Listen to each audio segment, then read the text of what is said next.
The problem of firearm injury is more than bullet holes and headlines.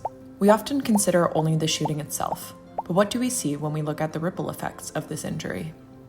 We know that firearm injuries and deaths affect more than just the person who was shot. There's also collateral damage within the community. Healthcare providers are traumatized when they care for shooting victims and see a preventable death. Family members and friends suffer from mental health effects, leading to more needless deaths. If a person survives, PTSD and a long road of rehabilitation lie ahead.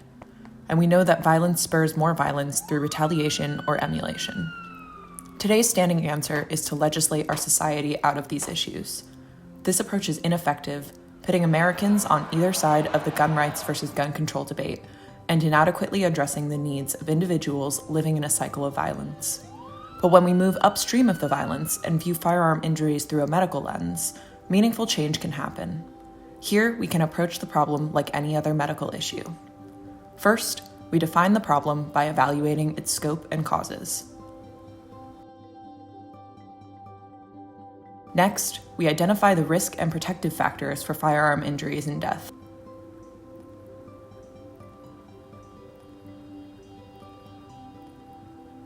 Then, we develop and test strategies that demonstrate the potential to be effective in preventing the problem.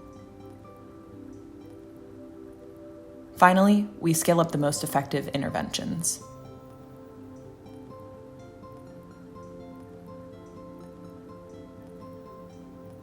As healthcare providers and emergency responders, we are in a position to intervene and build systems of care that treat this health emergency at every opportunity.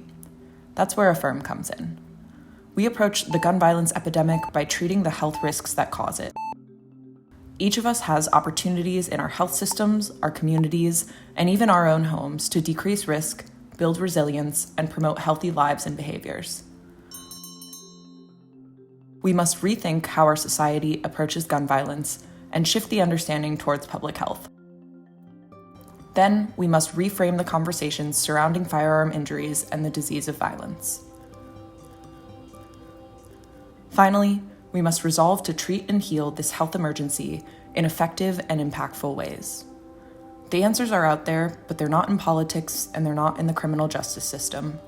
Let's solve this problem together and create the reality we all want to see: a safer nation for generations to come. Stand AFFIRM.